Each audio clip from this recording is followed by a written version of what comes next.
Hey, it's Don here, and at the risk of sounding like Captain Obvious, I am not on the boat today. You can see over my shoulder I am in the house in Salt Lake. Well, why am I talking to you about boat stuff from down here in Salt Lake? Well, for a couple reasons. A, the boat is out of the water right now in the boatyard up there, getting work done on it. And B, so I had no place to stay if I was in Seattle. So B, I've brought back all of that Iris Innovations camera gear with me, and I'm going to be working on that today and giving you kind of a gear review, if you will, of where I'm at with that stuff and the whole saga of what I've been through with this gear. So let's jump right into that stuff and I'll bring you up to date.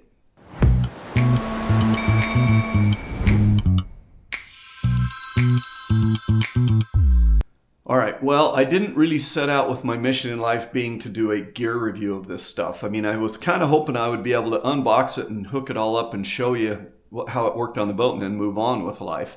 But didn't go that way. If you happen to watch the episode where I unbox that stuff, and maybe I can put a link to that video up here on top of the screen somewhere, over here, wherever.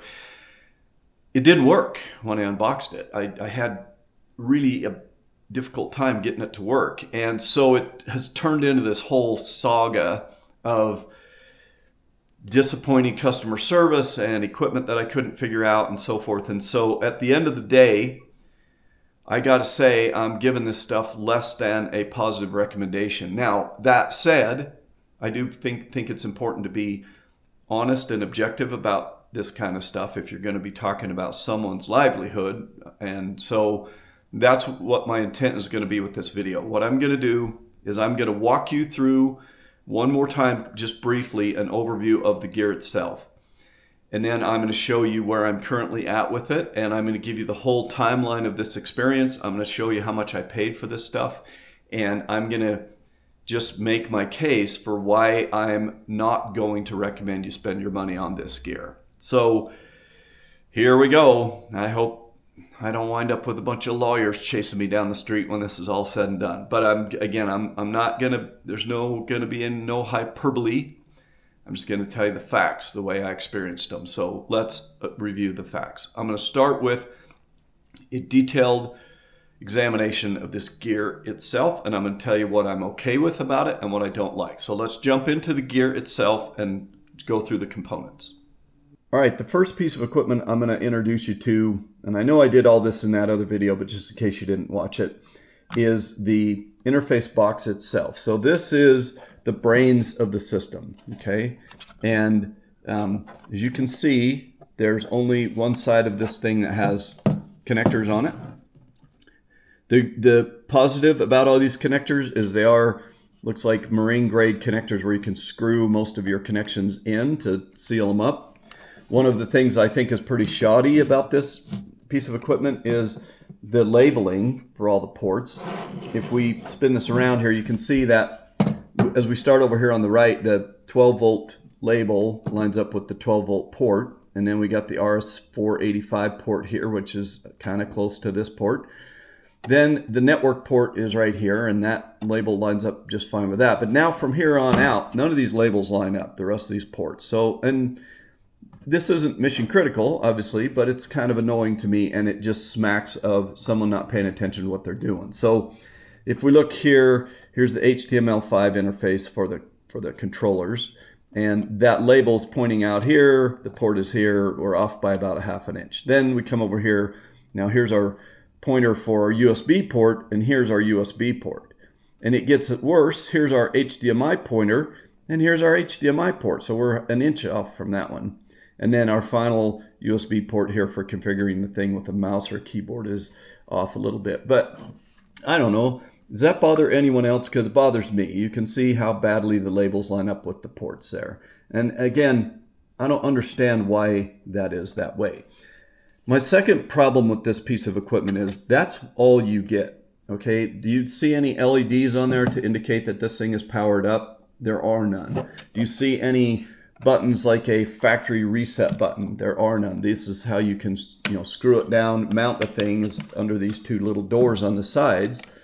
But there's no factory reset button or anything like that on this device, and there's absolutely no indicator that it's powered on at any point in time. So this being the brain of the system, I think that's a pretty, big oversight, is at least, give me a power LED, give me a I'm booting up. I mean, typically when I see equipment like this, you'll have a couple of LEDs. One that'll show you kind of the status as it's booting up, and the green light will go on when it's all booted, or the orange light will come on if there's a problem or whatever. And then normally you have like a factory reset button. So if something gets out of sorts, or you feel like the system just needs a hard reset, you can take a paper clip or whatever and push in the button and reset it. There's nothing of that sort on this controller interface box at all. So what you see right here is what you get. You get your ports for everything. You get a label that doesn't line up with the ports, and nothing else anywhere to do anything else with this thing except mount it to the wall. Okay, so that's our interface box. All right, so the next piece of equipment I want to talk about here is our PoE4, which stands for Power over Ethernet 4-port network switch. So I've been in IT for a lot of years. I'm used to seeing switches like this. This is no big deal. We've got one non-PoE port here on the end, which is going to be our input from our controller. And then we've got our 4 PoE ports. PoE just stands for Power over Ethernet. So when I plug an Ethernet cable into here, inside of that cable, there's pins in there that are going to direct power out to my device. So that's how my cameras are going to get power. So my cameras are going to be plugged into ports 1 through 4, and the brain itself is going to go into port 5. That's all pretty straightforward. I'm not really a big fan of this power connector here. So it's one of those where you kind of stick a screwdriver in the top hole, a little screwdriver, and it opens up the clamp in there, and then you push your piece of wire in, and you've stripped a piece of wire down to the bare copper, and you just push it in there and let the clamp close down on it, and that's how it connects up. Not that great. And as I'm moving it around, you can kind of see cables are coming loose in there, and it's just, that's not a great way to power this thing up, especially where everything on our control unit had these screw-in ports. Like this is the power port for the brain. This is the power port for the switch. So quite a difference there. Now I get it. They sourced this switch from some other company, but that just seems a little cheesy to me. I think this is like a $400 switch. The other problem I have with this switch is, you see there's absolutely no way to mount this to anything. Normally when you get a switch, you'll have some screw holes on the side here where you can mount a 90-degree bracket and then screw that bracket to a wall or something. I'm not sure how we're going to mount this thing. Might have to be with some zip strips or some Velcro or something, but no mounting, no on-off switch, which that's not the end of the world. I get that. And it's got proper LEDs across all these ports, and they work fine. So that part I don't have any problem with. So on a scale of 1 to 10, I'm giving this thing a 5. It's okay. I don't really like the power connector. I would prefer to have some way to mount it. But other than that, it's probably fine. In my hand right now, I've got the Rotary controller knob that we're going to mount on our helm stations to control this thing. This one, I've still got the plastic on it. And it's got, again, a screw-on kind of watertight connection on the back of it here. So this is fine. It's threaded on there. If I unthread it, I again feel like I've got a nice waterproof connector there. Then what I've got as far as the cable goes is I've got 4 wires coming out of this thing, a green, a white, a red, and a black, and I've got this label on here telling me what those are for. So there's 12 volts plus and minus, and then there's what they call a CAN bus. H and L is the green and white wires. So that's all pretty straightforward. Now this thing's heavy, and it rotates. This knob rotates. You can kind of see I got a little piece of the plastic stuff on it, so maybe that'll help make it easier to see that rotate a little bit. But it kind of has a little, I think they call it a detente, whatever in there. It's got the little, you can feel it kind of click, click, click. It's a gentle little click. And so it moves to the next position and gives you feedback of when you're there, and it doesn't just freely rotate. So this seems pretty well built to me. It's got 6 holes around it there to mount it to our dash. I'll have to get me some screws because it didn't come with any screws. And the other thing that was a little bit annoying was it kind of just came packaged with a piece of cutout foam. It was just in the foam like that in the box. So it wasn't great the way it was shipped, and they charged me $400 for this thing. So does it feel like a $400 piece of equipment? Well, it feels pretty solid. You know, if this was in my Ferrari, I'd be like, oh, okay, that seems all right. So overall, I don't have too much of a problem with this thing. It's a little expensive, but I don't really have a huge problem with it. I do wish they'd have sent me a little packet of mounting screws though, because it would have been nice to have some screws that already were that size and that, you know, maybe matched the finish of the polished stainless steel around it or whatever that it is around the ring there. So overall, not too bad. Okay, now what I've got here is my actual camera. And I bought 4 of these, and this is going to mount. So what I'm going to do is you're going to take this bracket off and you're going to screw this to the bulkhead or wherever you're mounting the camera, and then you're going to put the camera back in there, and this little tiny little Allen stud in there is going to tighten things down and hold it in place. So that, other than the fact that that's a tiny little Allen screw, it's fine. And these are again a PoE camera, so it's going to get its power through our RJ45 network port here. However, it does come with, as part of the cable, a DC interface here. If I were to have a standalone power supply, a little transformer running this, it would go in here and just plug in there with the normal round little DC converter like you see on anything that's just, it takes a little 3.5 amp converter. But not going to use that. It does seem like it seals up pretty decently with the plug in the end, so I'm not too worried about water getting in it. And the cables that I bought, they're going to clip into here, and they have the other end of this is going to screw up here tight, and you can see there's an O-ring around there, so that's going to give us our nice watertight seal. And these are actual LEDs here. So this one says link next to it. This one says power next to it. So I'll show you this when it's lit up. These will be blinking and doing their thing, and they're different colored. I think one's green and one's blue. But then around the eye of this camera, you can see the little LED or the little infrared bulbs in there. So this is a day and night camera. When it gets dark, it will switch to infrared, and that little ring will light up with the red lights around there.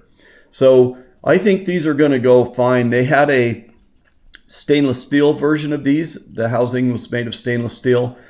These are going to be mounted on my boat to white gel-coated surfaces on the side and the back of the boat. So I preferred the white camera, but not bad. I'm pretty okay with the cameras. This is cut out here so that my cable will fit there. So it'll be mounted flush like that. The cable's a little tight in that hole. You can see it's not quite all tucked in that cutout. So might not be able to tighten it down totally tight, but I think it'll be fine. So I don't have a problem with the cameras. I bought 4 of these, and they are about $400 a pop. Seems like most everything on their price list is at least $400. So I got 4 of these, so that adds up pretty quick. But 1 for each port on my switch, all good. And lastly, what I got from Iris Innovations was the actual cables. So you could specify what length of cables you wanted. I did 25 footers, which I'm hopeful is going to get me everywhere I need to go. And you can see here's that other side of that waterproof connector that I talked about.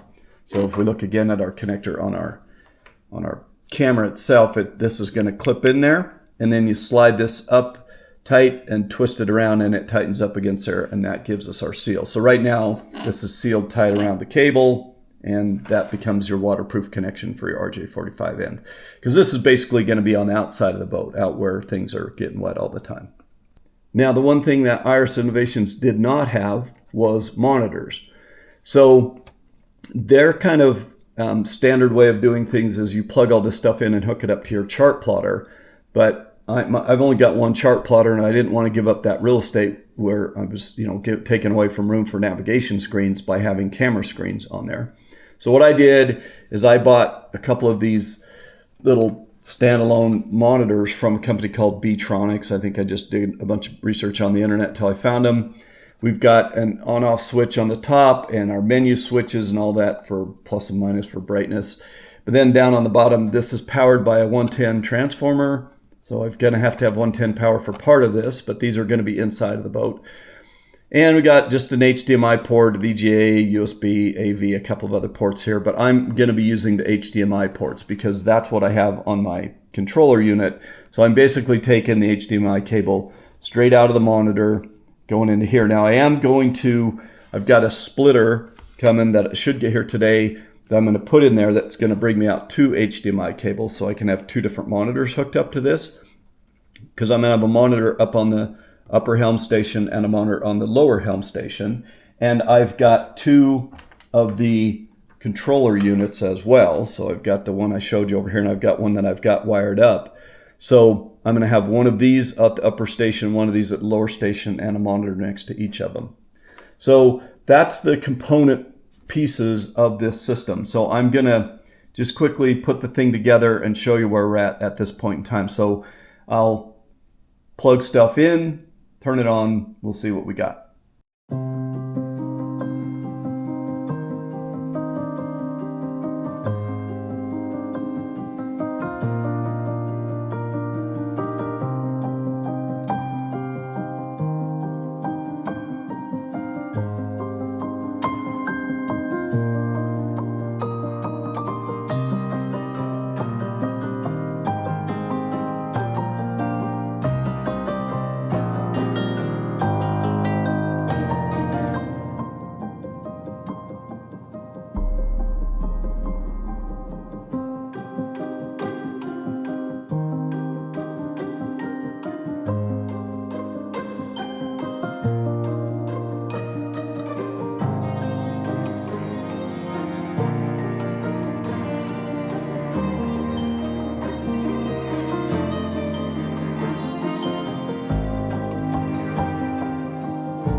All right, well, I've currently got everything hooked up. Nothing's turned on yet, but you can see I got all 4 of my cameras setting here, ready to go. I've got my control unit hooked in. I've only got the one of these hooked up right now. I do want to get both of those hooked up and make sure that they can both work together. And I've got all my ports into my PoE switch.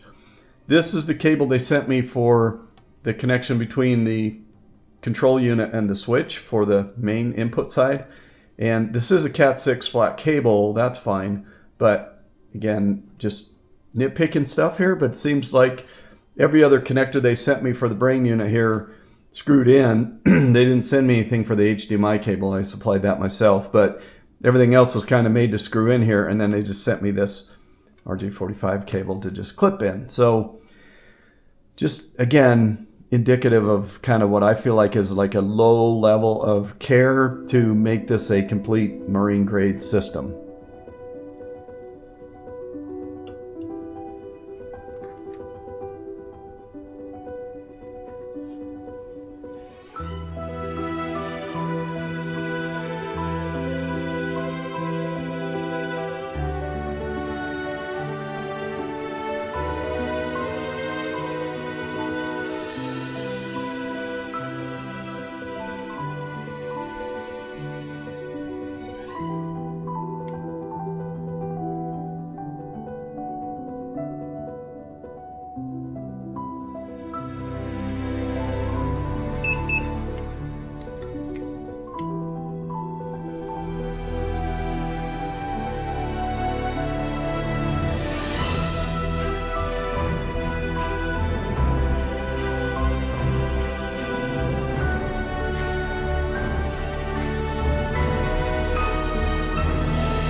Okay, so cost of the components. Each camera is $395 US. I bought 4 of those. The rotary knob control unit is $399, and I bought 2 of those. The PoE switch, the little 4-port switch, $290. We just needed 1 of those. And the CMAC control unit was $875, and we bought 1 of those. For 25-foot pre-made RJ45 cables with the waterproof housing on them, those were $37.50 a piece, and we bought 4 of those. And then they charged me $82 for shipping. They also, so basically the system subtotal before shipping and anything else was $3,693. They charged me $82 to ship it. And then they did charge me a $94.38 credit card processing fee. However, I did not use a credit card, so they said they were going to refund me that money. I honestly don't remember if they did yet, so before all is said and done, probably I'm going to go back and dig through and see if they did, because I did say, hey, you charged me the credit card processing fee and I ACH'd you the money, so should have got that back. That's almost $100, and I better make sure I got that back from them. But, so that's the cost of the system, right? And then I bought 2 of those Beetronics monitors, and I think those were, I want to say like $200 a piece. I'm sorry I didn't get the cost of those. I'll have to go dig those up, but those weren't very expensive. So that's really it. That's my system.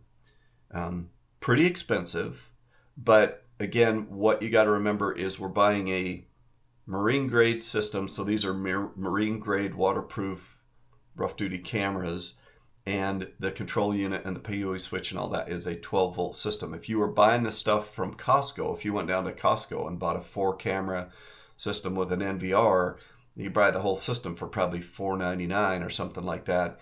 And, you know, everything just plugs into the wall and off you go. A little bit different because you're in that marine rough duty environment. Stuff costs more. So that's the cost. Now let's go through the timeline of how this all went. All right, this is the part that has been the most frustrating for me, is the customer service and or the amount of time it took to get stuff done here. So I've gone through all my emails. I've got my little remarkable notepad here with my notes on it, so I'm going to be looking at that a lot as I go through the actual dates. So I started this process in February of this year. On February 22nd, I got my final quote from Iris Innovations with all the components on there. And I will give them credit. They did include a rough schematic of how the stuff needed to plug in. Just a line drawing. This piece goes to that piece and so forth. I'll show you that schematic. But they did include that.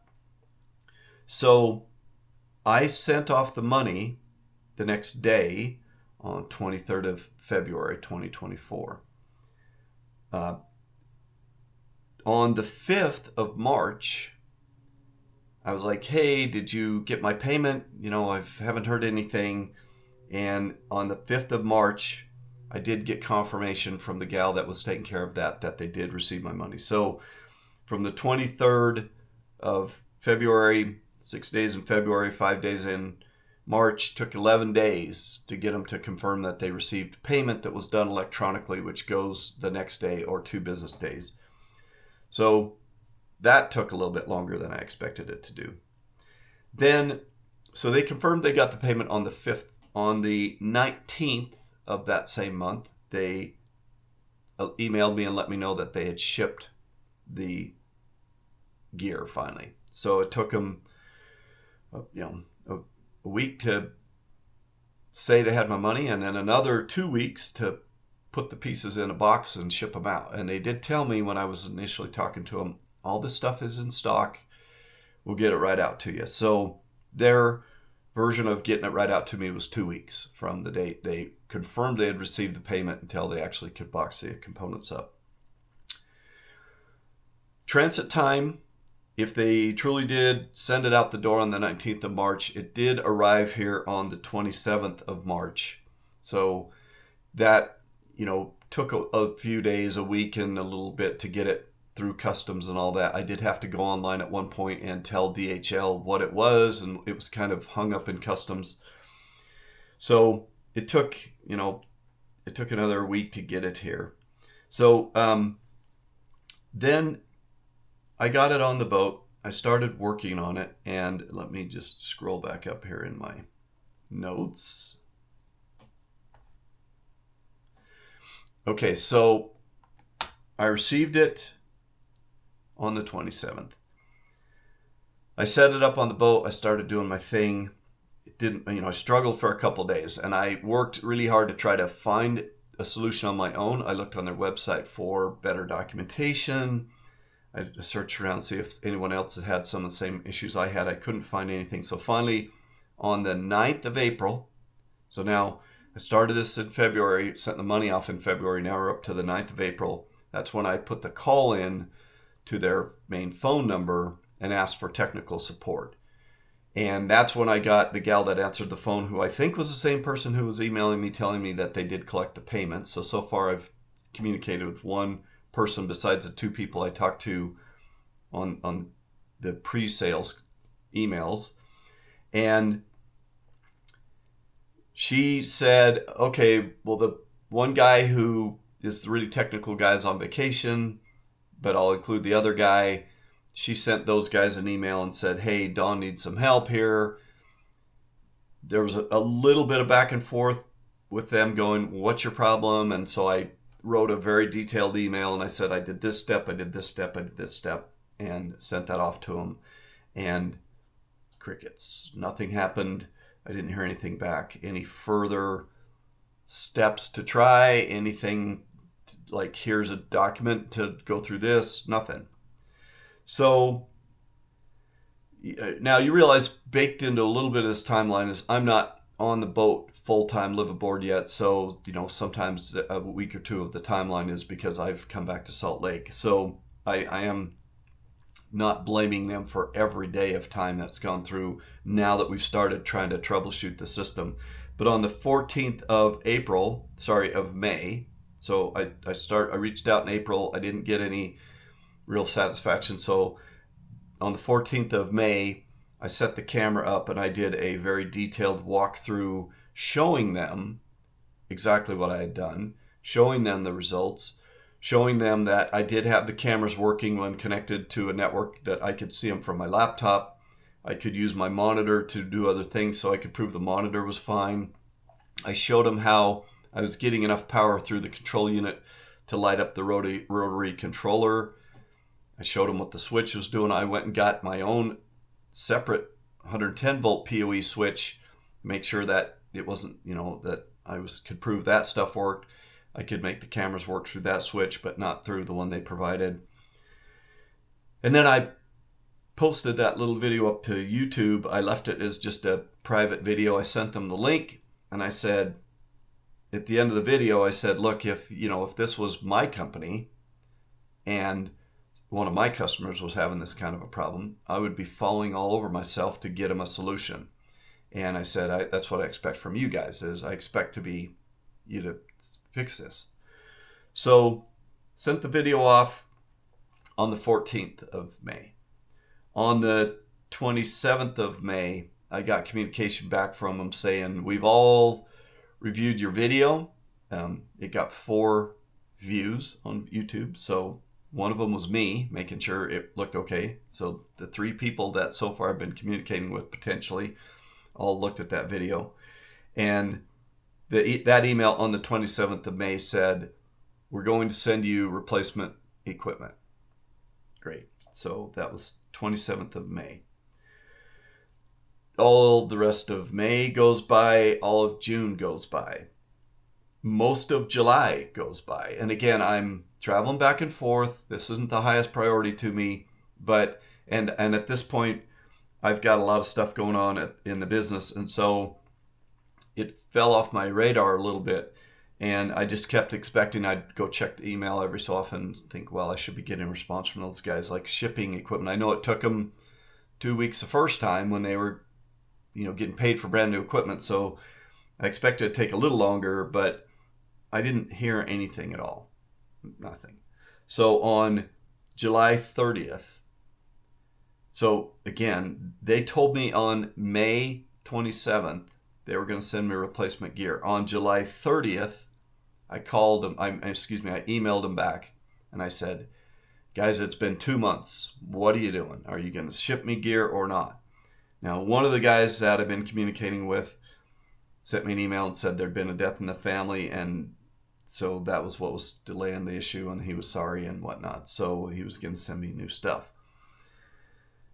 And here we are now. I got back to Salt Lake, hooked it up, I got it sorted out, and so I have now emailed them and said, okay, never mind, sit tight. I think this stuff works. Now, I don't know about you and what you consider to be good and or bad customer service, but I own my own IT company. And again, if a comparable situation was going on in that environment and I had a customer that had been dragging on, I'd be telling my guys, look, you do whatever it takes to make this right, and we'll figure out whether we make any money at the end of the day or not. But if you have to overnight gear, overnight it. If you need to go, you just do whatever it takes and get this fixed. That's what I would do. That's not apparently how Iris Innovations operates. So there it is. I'm quite unhappy with the customer service. I'm lukewarm on the gear at this point. I'm not really convinced it's going to be solid and stable and reliable and be a functioning part of the boat for the next 10 years, but we'll see. And if you were to ask me honestly, Don, would you recommend I buy this stuff? My recommendation would be, nope, I'm sorry, I cannot recommend you buy this same gear that I bought. This doesn't seem ready for prime time. So there it is. I feel like I've only ever communicated with 3 people at the company. So maybe there's only 3 people at the company doing everything. Maybe there's 300. I have no idea. But it doesn't feel like a 300 person company because the labels don't line up. The packaging is kind of not that great.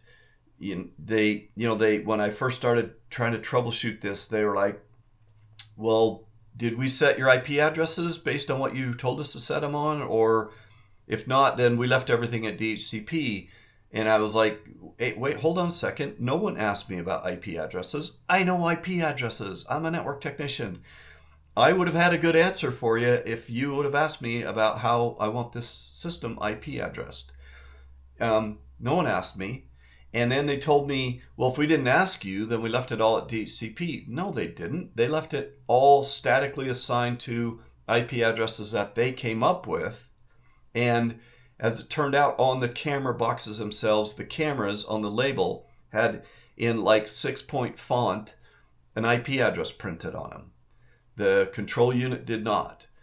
So they kind of told me that they had set some stuff to IP addresses, but not very well. So it was bad.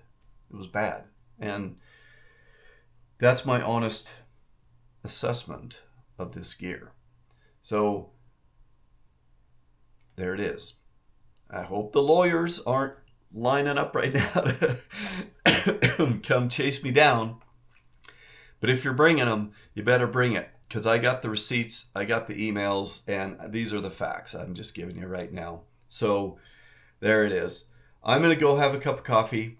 I'm going to grab my HDMI splitter, plug that in. I'm going to hook up my second controller, boot it all up with all that stuff there, and I may give you one more quick look at it with 2 monitors running. I don't have both my small ones here, so I'll have to plug it into a TV, basically.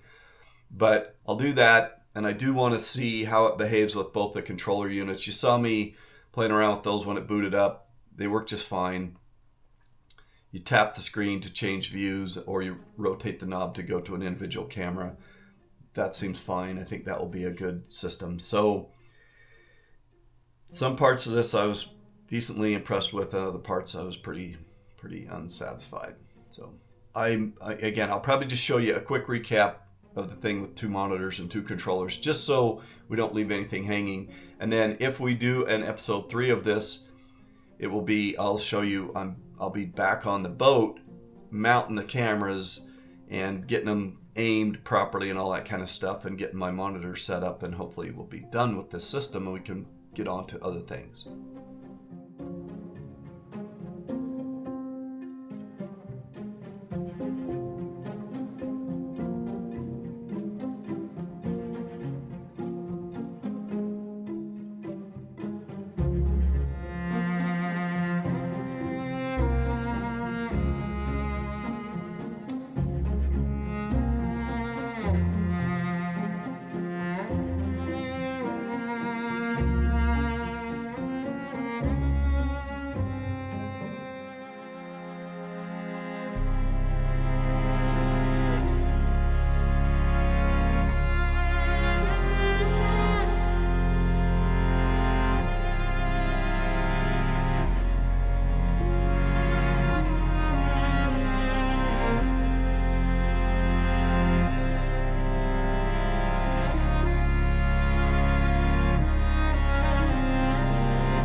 There you have it. I booted everything up with both monitors on there. Now here's what it appears to be doing. When the unit first boots up, that little monitor is saying it's running at 720p. When I had the TV set and the little monitor together, the TV would initially say it was 720p, and then it would act like it was flipping over to 1080. And I don't think that HDMI splitter can handle 2 different displays that can do different resolutions. So only one would work at a time, but they both worked independently. I did get both the controllers hooked up. They work fine. Touch one, touch the other. They cycle through normally. So what's happening is the control unit is just getting the latest touch signal from whichever monitor or whichever controller you're touching, and it's just moving to its next pre-programmed arrangement of camera layouts. So that concludes my testing and evaluation of this system. I'll wrap this up and put it up there on the internet. Oh, one quick thing I will tell you. I mentioned last time around, when I first started going through this stuff, that the folks at Iris Innovations had charged me a $94 credit card processing fee, an extra 2 or 3% for the credit card, using a credit card. And I didn't use a credit card. So I had reached out to them way a long time ago and said, hey, you need to give me back that $100 you charged me. And the gal said, okay, we'll ACH it back to you. Please send us your account information and we'll do that. So I had sent that information that very day by way of I have a secure email that I send that sends an encrypted email, because I didn't want to send that out in the clear text out there in the world. So as I'm putting this video together, I went back through and scoured through my bank account, and nope, they never did refund that money. So yesterday I reached out to that gal and I forwarded my original email back to her, and I said, hey, you never paid me back. Were you going to do that? And she said, oh, sorry, I didn't see your other email. That was the secure email, even though I had sent her an email like 5 minutes before that said, I'm going to send you a secure email right after this with my bank account information. Anyway, just didn't get it, she said. So now it's too late for to use that email that I sent her, and because the encryption expires after so long. So anyway, long story short, she said, how about I have my US rep from the accounting side of the business, or the receptionist or whatever, call you and get your bank information. So I said, that's fine. I gave her my phone number. They did call me today. So yesterday I sent her that email. Today they did reply. That gal called me and got my bank account information. So I will just make a mental note, or a note in my notes, of when this communication happened. And today's the middle of the week. It's actually a Tuesday. So they've got plenty of time to have that money ACH'd back into my account by Friday of this week. Am I expecting it by Friday this week? Honestly, probably not. But I will watch it, and by the time we get around to episode 3 of this saga, when I'm back up there on the boat putting all this stuff in, I'll let you know then, did they follow through and get me that money back, or did they not? But that's going to wrap up my conclusions on this thing. These are all my opinions of this gear. This is all my opinion of how these people have done customer service. And it's not the kind of customer service I could, with a clear conscience, recommend to other people. I mean, I just have pretty demanding standards for customer service, especially when you make a mistake. You know, if you do something wrong, or if you find one of your customers is struggling with a problem, that's really your chance to set yourself apart by doing an extra special job to fix the situation. And I believe I got just the opposite of that. I got a lackluster response and a very slow, not responsive response from the company, and that's just not the kind of thing that I condone. So there you have it. If you want my opinion about this gear, I don't really feel like it's that ready for prime time. And if you asked me for a recommendation, should you buy this stuff or shop elsewhere, my recommendation would be shop elsewhere. So thanks for watching. Hopefully next time around we'll be doing some funner stuff. We'll have the boat back in the water and be back to floating around. Hopefully those propeller shafts won't be leaking and everything will be cool on the boat. But anyway, thanks for watching. I'll see you next time that we get together.